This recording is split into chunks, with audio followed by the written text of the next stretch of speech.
الصلاة والسلام على سید الانبیاء والمرسلین اما بعد فاعوذ باللہ من الشیطان الرجیم بسم اللہ الرحمن الرحیم۔ الحمدللہ الہادی پروگرام میں ہمارا موضوع چل رہا تھا اچھی اور بری صحبت کی برکتیں اور نحوستیں، یعنی اچھی صحبت کی برکتیں اور بری صحبت کی نحوستیں اور وبال۔ اس سلسلے میں حضرت نوح علیہ السلام کا واقعہ میں آپ کی خدمت میں عرض کر رہا تھا کہ جن لوگوں نے آپ کی صحبت اختیار کی، آپ کی نبوت کو تسلیم کیا، ایمان لائے، وہ نجات پا گئے، اور جنہوں نے آپ کی صحبت کو باقاعدہ اختیار نہیں کیا بلکہ اب آپس کی بری صحبت کو فوقیت دی، وہ تباہ و برباد ہو گئے۔ تو یہی ہمارا ٹاپک ہے، اور اس پہ میں بار بار آپ کی توجہ چاہتا ہوں کہ آپ کریں، ہمارے بھائی بھی غور کریں، ہماری بہنیں بھی غور کریں کہ بسا اوقات ہم اپنے خود ساختہ معیار بنا کر اور عزت اور ذلت کے معیار بنا کر پھر ہم جہاں ہمیں باقاعدہ ایسا لگتا ہے کہ فلاں کے ساتھ رہنا ہمارے لیے عزت کا سبب بن سکتا ہے، چاہے آخرت برباد ہو، کچھ بھی ہو، ہم اس کے ساتھ رہنا پسند کرتے ہیں، اور جس کے ساتھ رہنے سے آخرت آباد ہوتی ہو لیکن بظاہر دنیا برباد ہوتی نظر آئے، بظاہر جیسے اچھے لوگ ہیں، نیک ہیں لیکن غریب ہیں، صاحب تقویٰ ہیں لیکن دنیاوی مال و متاع سے اللہ تبارک و تعالیٰ نے اپنے حکمت بالغہ سے ان کو بظاہر محروم کر رکھا ہے، تو پھر ہم ان کے ساتھ رہنا پسند نہیں کرتے ہیں۔ پھر اس مستقل بری صحبت میں رہنے کی نحوست یہ ہوتی ہے کہ اعمال بھی گندے ہوتے ہیں، ذہن بھی خراب ہوتا ہے، قلب بھی خراب ہوتا ہے، رات دن گناہوں میں بسر کرتے ہیں، اور جو اللہ تبارک و تعالیٰ کی طرف سے عبادات فرض اور واجب ہیں، جن معاملات کا ارتکاب ہم پر لازم قرار دیا ہے، اس میں زبردست کوتاہی کے مرتکب ہوتے ہیں، لیکن ہمیں کچھ نظر نہیں آ رہا ہوتا۔ اس میں اگر کوئی نیک آدمی جو ہمارے معیار پہ پورا نہیں اتر رہا ہوتا مالی لحاظ سے، وہ اگر ہمیں نصیحت کرنے کی کوشش کرتا ہے تو ہمارا تکبر ایک دم سر چڑھ کے بولتا ہے کہ یہ اور مجھے نصیحت کرے، اور تو ہم اس طرح کے لوگوں کو ایک دم ڈانٹ دیتے ہیں یا حقیر سمجھنے کی کوشش کرتے ہیں۔ جیسے پوش علاقے میں رہنے والا کوئی کروڑ پتی آدمی ہو، ارب پتی آدمی ہو، جس کے سامنے بڑے بڑے پولیس افسر بھی سلوٹ مارتے ہوں یا اس کو منصب حاصل ہو، اسے اگر کوئی مسجد کا امام یا کوئی عالم دین یا کوئی مفتی صاحب اگر اس کو تلقین کرنے کی کوشش کریں تو وہ سمجھتا ہے کہ یہ انہوں نے بہت بڑی گستاخی کر دی کہ مجھ جیسے آدمی کو سمجھا رہے ہیں، یہ کیا بات ہوئی؟ تو وہ نصیحت سننے کے لیے تیار نہیں ہوتا۔ وہ اگر آ کے مسجد میں بیٹھتا بھی ہے بالفرض یا کسی محفل و مجلس میں، تو وہ چاہتا ہے کہ میرے موڈ کے موافق بیان ہو، کوئی ایسی بات نہ کی جائے کہ لوگوں کی نگاہیں میرے اوپر تنقیدی نگاہیں پڑنا شروع ہو جائیں، مجھے اچھا کہا جائے، میرے واہ واہ کی جائے، یہ لوگ بھی میری تعریف کریں، اور اس کے لیے وہ پیسے تک دینے کے لیے تیار ہوتا ہے کہ ان کو فلاں کو اتنا نذرانہ دے دو، اتنا اتنا اتنا، بس میری جھوٹی تعریفیں ہوتی رہیں۔ اور اگر کوئی تنقید کر دے، اگر کوئی اس طرح کے عیوب بیان کر دے جو اس کی ذات میں موجود ہیں، تو وہ یہ نہیں کہ اپنے ان عیوب کو پہچان کر ان کا شکریہ ادا کر کے ان کو دور کرنے کی کوشش کرے، بلکہ وہ اس پہ ناراض ہو جاتا ہے کہ جی سب کے سامنے مجھے ذلیل کر دیا، مجھے بے عزت کر دیا۔ اس کا مطلب یہ ہے چور کو چور مت کہو، ڈاکو کو ڈاکو مت کہو، لٹیرے کو لٹیرا مت کہو، کیونکہ کہو گے تو ہم ناراض ہو جائیں گے۔ تو دنیا کے اندر اگر ناراض ہوں گے بھی تو آخرت کے اندر پھر کیا ہوگا؟ کیا معاذ اللہ ثم معاذ اللہ اللہ تعالیٰ کی بارگاہ میں جا کے بھی یہ تکبر کام آئے گا کہ وہاں جا کر اللہ تعالیٰ معاف فرمائے کہ کیا وہاں پہ جا کے اللہ تعالیٰ سے بھی یہ کہیں گے کہ اللہ تعالیٰ میرا یہ موڈ نہیں ہے کہ مجھ سے حساب کتاب لیا جائے، لہٰذا مجھے سیدھا جنت میں داخل کیا جائے؟ لگتا ایسا ہے کہ جو ہماری روش ہے کہ جس طرح ہم دینداروں کو حقارت کی نگاہ سے دیکھتے ہیں اور کسی کا نصیحت کرنا ہماری طبیعت کے اندر غصہ پیدا کر دیتا ہے اور ہمیں اس سے نفرت سی ہونے لگ جاتی ہے، جس کا اظہار ہم اس طرح کرتے ہیں کہ اس کی تعظیم چھوڑ دیتے ہیں، ہاتھ نہیں ملاتے، یوں اکڑ کے تکبرانہ انداز سے اس کے سامنے سے چلے جاتے ہیں کہ یہ ثابت کرنے کی کوشش کرتے ہیں کہ تمہاری کوئی ویلیو ہماری نگاہوں میں نہیں ہے۔ تو اس ثابت کرنے سے آپ کس جذبے کو تسکین دینا چاہتے ہیں؟ کیا فائدہ حاصل ہوا؟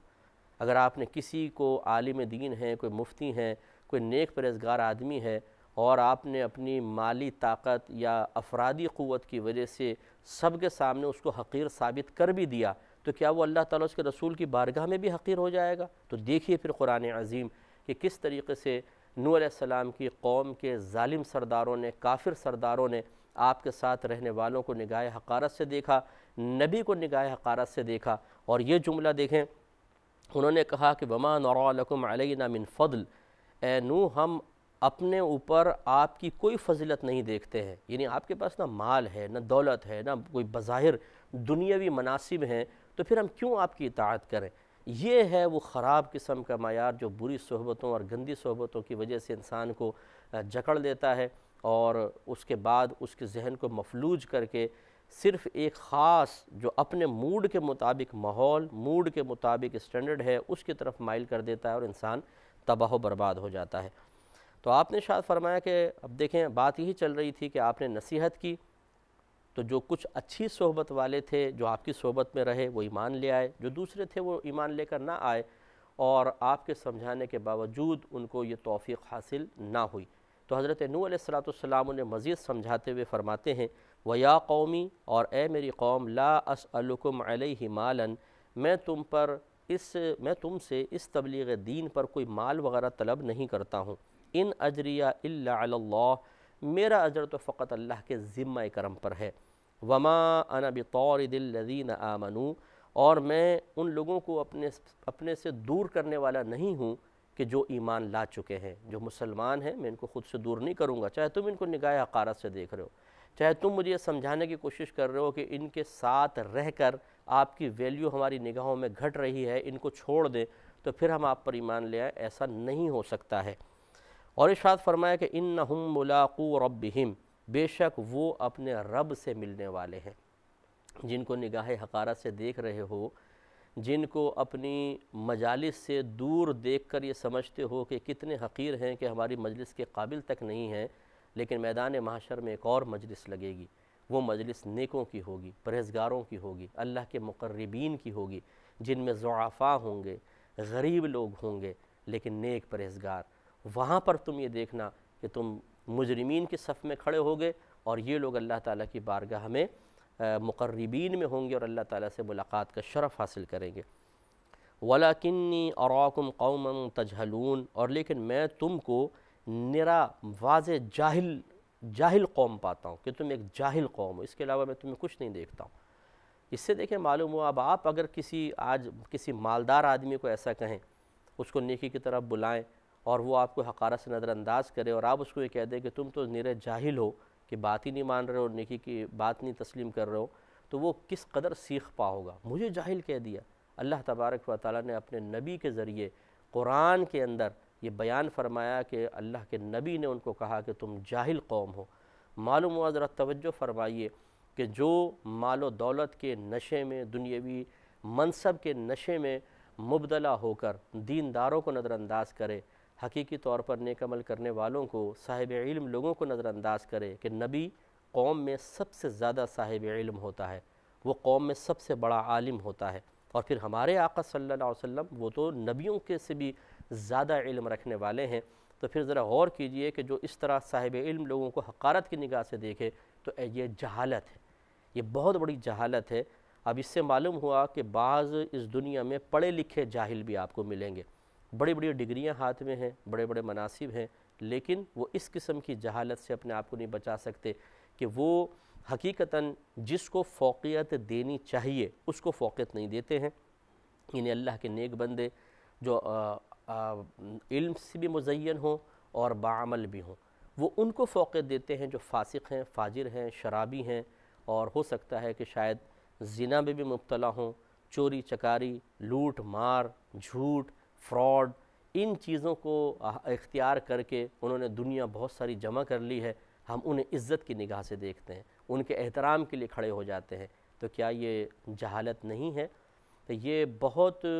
سمجھنے والی بات ہے کہ دنیا کی مختصر ترین زندگی عنقریب ختم ہونے والی ہے، اس کے بعد آخرت ہے۔ بڑے بڑے لوگ آپ دیکھیے گا میدان محشر میں، جن کے سامنے بڑے بڑے پولیس افسر اور فوجی جرنیل بھی سلوٹ مارا کرتے تھے، لیکن ہو سکتا ہے اگر اللہ تعالیٰ ناراض ہوا تو وہ میدان محشر میں قابل گرفت ہوں گے، اور اس وقت ان کی بے بسی، بے چارگی، بے کسی دیکھیے گا کہ کتنی حسرت بھری نگاہوں سے وہ چاروں طرف دیکھ رہے ہوں گے، اور ان کی نگاہیں وہ سہارے تلاش کر رہی ہوں گی جو دنیا میں بہت ضعیف نظر آئے لیکن آج میدان محشر میں انتہائی قوی ہیں۔ اس لیے نصیحت انسان قبول کرے یہ سب سے افضل ہے۔ اگر فی الحال اس کی توفیق نہیں تو کم از کم نصیحت کرنے والے کو حقیر تو نہ سمجھے، دینداروں کو حقیر تو نہ سمجھے۔ اللہ تبارک و تعالیٰ کی بارگاہ میں مقبول جو بظاہر مقبول ہیں کہ نیک عمل کر رہے ہیں، گناہوں سے بچ رہے ہیں، ان کو تو کم از کم نگاہ حقارت سے نہ دیکھے، ان کی عزت اور تعظیم کرے کہ ہو سکتا ہے کہ یہ اچھی صحبت کا اختیار کرنا، ان کا ادب اور احترام کرنا میدان محشر میں ان کے لیے شفاعت اور سفارش کا ذریعہ بن جائے۔ تو آگے پھر آپ نے مزید ارشاد فرمایا وَيَا قَوْمِ، اور اے میری قوم، مَن يَنصُرُنِي مِنَ اللَّهِ إِن طَرَدتُّهُمْ، کہ مجھے اللہ تبارک و تعالیٰ، اللہ تعالیٰ سے کون بچا سکتا ہے اگر میں انہیں دور کر دوں، یعنی اگر ان میں کمزور لوگوں کو دور کر دوں اور اللہ مجھ سے ناراض ہو جائے تو کیا تم مجھے اللہ سے بچاؤ گے؟ یہ بڑی بات ہے کہ بعض اوقات ہم یہ سمجھتے ہیں کہ دنیاوی لحاظ سے کسی صاحب منصب اور پیسے والے کی پناہ میں چلے جاؤ تو بڑی عیش ٹھاٹھ ہے، اور عام قسم کے لوگوں کے پاس رہنے کا کیا فائدہ۔ لیکن یہ دیکھیے حضرت نے نوح علیہ السلام ایک نبی ہو کر کیا فرما رہے ہیں کہ اگر میں ان کو دور کر دوں اور اس دور کرنے سے اللہ تعالیٰ مجھ سے ناراض ہو جائے تو پھر کون میری مدد کرے گا؟ پھر آپ نے فرمایا کہ وَلَا أَقُولُ لَكُمْ عِنْدِي خَزَائِنُ اللَّهِ، اور میں تم سے نہیں کہتا کہ میرے پاس اللہ تبارک و تعالیٰ کے خزانے ہیں، وَلَا أَعْلَمُ الْغَيْبَ، اور یہ بھی میں دعویٰ نہیں کرتا ہوں کہ میں اللہ کی عطا کے بغیر خود بخودی غیب جان لیتا ہوں، وَلَا أَقُولُ إِنِّي مَلَكٌ، اور میں یہ بھی نہیں کہتا ہوں کہ میں کوئی فرشتہ ہوں، وَلَا أَقُولُ لِلَّذِينَ تَزْدَرِي أَعْيُنُكُمْ، اور میں انہیں نہیں کہتا جن کو تمہاری نگاہیں حقیر سمجھتی ہیں، لَن يُؤْتِيَهُمُ اللَّهُ خَيْرًا، کہ اللہ تعالیٰ نے تمہیں کوئی خیر عطا نہیں فرمائی۔ یعنی میں یہ بھی نہیں کہوں گا کہ جن کو تم نگاہ حقارت سے دیکھ رہے ہو میرے ساتھ رہنے والوں کو، کہ میں ان کو یہ کہوں کہ تمہیں اللہ تعالیٰ نے کوئی خیر عطا نہیں فرمائی، نہیں، بلکہ ان کو بہت کچھ عطا فرمایا ہے۔ اللہ اعلم بما فی انفسہم، اللہ تعالیٰ خوب جانتا ہے جو ان کے دلوں میں ہے، اخلاص ہے، اللہ کا پیار ہے، محبت ہے، آخرت کی طلب ہے۔ تو یہ بڑے قیمتی لوگ ہیں، میں یہ نہیں کہہ سکتا ہوں کہ میں ان کو یہ کہوں کہ تمہارے پاس کچھ بھی نہیں ہے۔ انی اذا لمن الظالمین، ایسا اگر میں کروں تو ضرور میں ظلم کرنے والوں میں سے ہو جاؤں گا۔ انہوں نے کہا انہوں لوگوں نے کہا یا نوح، اے نوح، اب کتنے پیارے انداز سے دیکھیں سمجھا رہے ہیں، ہونا یہ چاہیے تھا کہ دل پہ اثر کرتا، وہ سوچتے، چلو آپس میں مشورہ کر لیتے، پھر کہتے کہ جی واقعی ہمیں اپنی غلطی کا احساس ہو گیا، لیکن نہیں، یہ وہ بالکل انہوں نے وہ رویہ اختیار کیا جو ہمارے آج کل کے دور کے لوگ کر رہے ہیں۔ ماں باپ پیار سے سمجھائیں، استاد سمجھائے، ایک عالم دین سمجھائے، بعض اوقات سن لیتے ہیں، اس کے بعد کتے کی دم ٹیڑھی کی ٹیڑھی جیسے ایک محاورہ ہے، تو وہی سابقہ روش کے اوپر چلے جاتے ہیں اور الٹا جھگڑنا شروع کرتے ہیں، بوگس دلیلیں پیش کر کے یہ ثابت کرنے کی کوشش کرتے ہیں کہ ہم ایک ایسے ماحول میں رہ رہے ہیں کہ جہاں پر شاید ہمارے لیے گناہ کرنا اور نیکیوں پر استقامت پذیر نہ ہونا جائز ہو جاتا ہے، اور اس طرح اللہ کے اصل پیغام کو نظر انداز کر دیتے ہیں۔ تو انہوں نے بھی کہا انہوں نے کہا یا نوح، اے نوح، قد جادلتنا، ہم نے آپ سے جھگڑا کیا، فاکثرت جدالنا، اور ہمارا یہ جھگڑا بہت ہی زیادہ ہو گیا، فأتنا بما تعیدنا ان کنت من الصادقین، تو آپ لے آئیں اس کو جس کا آپ ہمیں وعدہ دے رہے ہیں اگر آپ سچوں میں سے ہیں۔ اب دیکھیں یہ اسی طرح آج کل بھی ہوتا ہے کہ اگر کوئی کسی کو نصیحت کرے اور یہ کہے کہ بھئی دیکھو بری موت بھی آ سکتی ہے، عذاب قبر ہو سکتا ہے، میدان محشر میں ایسا مسئلہ ہو سکتا ہے، تو وہ جھنجھلا کر کہتے ہیں بھائی ہمیں نہ سمجھاؤ، تم نے اپنی قبر میں جانا ہے، ہم نے اپنی قبر میں جانا ہے۔ یعنی اس طریقے سے وہ یہ ثابت کرنے کی کوشش کرتے ہیں کہ تمہاری باتوں کا کوئی اثر نہیں ہو رہا، اگر تم یہ سمجھتے ہو کہ ہم خوف زدہ ہو کر تمہاری بات مان لیں گے، یہ نہیں ہو سکے گا۔ تو یہ اللہ تبارک و تعالیٰ کے عذاب کے مقابلے میں بہادری، جرأت اور قلبی مضبوطی کا اظہار کرنا کوئی اچھا نہیں ہوتا ہے، یہ کفار کا طریقہ تھا، اور اس طریقے سے ہم اگر معاملہ کریں گے تو یاد رکھیں یہ قلبی سختی کی علامت ہوتی ہے، اور جس طریقے سے وہ لوگ اس کی وجہ سے تباہ ہوئے، ایسے ہی تباہی ہماری طرف بھی متوجہ ہو سکتی ہے۔ اس میں کہ یہ صورتحال بھی ہوتی ہے کہ بعض اوقات ہم اس کو اپنے لیے ایک بے عزتی سے سمجھنے لگ جاتے ہیں، کیونکہ ہم پہلے دوسروں کو اسی طرح کا ذہن دے رہے ہوتے ہیں کہ ارے بھائی زیادہ ڈرنے کی ضرورت نہیں ہے، مولوی لوگ خواہ مخواہ ڈراتے رہتے ہیں، ارے کچھ بھی نہیں ہوتا یار، دیکھا جائے گا۔ اب اگر ہمیں کوئی بات دل پہ اثر کرتی بھی ہے تو یہ سابقہ باتیں یاد آتی ہیں کہ نہیں یار، اگر میں جن لوگوں کو منع کرتا رہا تھا، آج اگر ہم یہ نصیحت قبول کر لیتا ہوں، وہ مجھے تانے دیں گے کہ بھئی ہمیں تو بڑا سمجھاتا تھا، بڑا مولوی بن گیا ہے اور ایسا ہو گیا ویسا ہو گیا۔